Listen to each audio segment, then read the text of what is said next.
রায়গঞ্জে পৌর বোর্ডে বড় সড় রদবদল এবং জানা যাচ্ছে যে রায়গঞ্জ পৌর বোর্ডে প্রশাসনিক রদবদল করলো রাজ্য সরকার।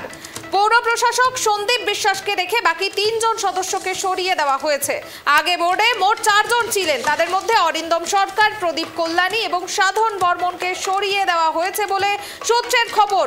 ঘটনায় শোরগোল শহর জুড়ে। এই মুহূর্তের সবচেয়ে বড় খবর রায়গঞ্জ থেকে। রায়গঞ্জ পৌর বোর্ডে বড় সড় রদবদল, একমাত্র পদে রইলেন সন্দীপ বিশ্বাস। রাজ্য সরকারের সিদ্ধান্তে পৌর বোর্ডে পরিবর্তন। রায়গঞ্জ পৌর বোর্ডে প্রশাসনিক রদবদল করল রাজ্য সরকার।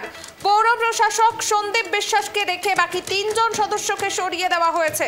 আগে বোর্ডে মোট 4 জন ছিলেন, তাদের মধ্যে অরিন্দম সরকার, প্রদীপ কল্যাণী এবং সাধন বর্মনকে সরিয়ে দেওয়া হয়েছে বলে সূত্রের খবর।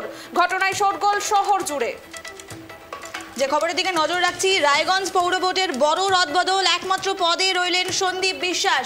আরো বিস্তারিত জানবো, এই মুহূর্তে আমাদের সঙ্গে সরাসরি রয়েছে প্রতিনিধি রুহুল। রুহুল, তোমাকে স্বাগত। যে খবরের দিকে আমরা নজর রাখছি, পৌর প্রশাসকের রদবদল রায়গঞ্জ থেকে উঠে আসছে, এই মুহূর্তে আর কি জানা যাচ্ছে রুহুল?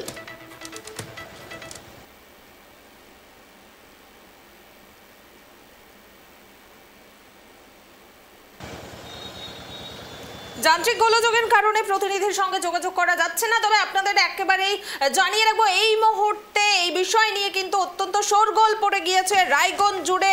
রায়গঞ্জ পৌর বোর্ডে বড় রদবদল, এখন একমাত্র পদে রয়েছেন সন্দীপ বিশ্বাস। রাজ্য সরকারের সিদ্ধান্তেই তড়িঘড়ি পৌর বোর্ডে পরিবর্তন। রায়গঞ্জ পৌর বোর্ডে প্রশাসনিক রদবদল করলো রাজ্য সরকার। পৌর প্রধান সন্দীপ বিশ্বাসকে শুধুমাত্র রাখা হলো পৌর বোর্ডে, বাকি 3 জন সদস্যকে সরিয়ে দেওয়া হয়েছে। আগে বোর্ডে মোট 4 জন ছিলেন, তাদের মধ্যে অরিন্দম সরকার, প্রদীপ কল্যাণী এবং সাধন বর্মনকে সরিয়ে দেওয়া হয়েছে বলে সূত্রের খবর। ঘটনায় শোরগোল শহর জুড়ে। রায়গঞ্জ পৌর বোর্ডের বড় রদবদল, একমাত্র পদে রইলেন সন্দীপ বিশ্বাস। রাজ্য সরকারের সিদ্ধান্ত, পৌর বোর্ডের পরিবর্তন। রায়গঞ্জ পৌর বোর্ডের প্রশাসনিক রদবদল করলো রাজ্য সরকার। পৌর প্রধান সন্দীপ বিশ্বাসকে রেখে বাকি 3 জন সদস্যকে সরিয়ে দেওয়া হয়েছে বলে সূত্রের খবর। আগের বোর্ডে মোট 4 জন ছিলেন, তার মধ্যে অরিন্দম সরকার, প্রদীপ কল্যাণী এবং সাধন বর্মনকে সরিয়ে দেওয়া হয়েছে বলে জানা যাচ্ছে। ঘটনায় শোরগোল পড়েছে রায়গঞ্জ জুড়ে।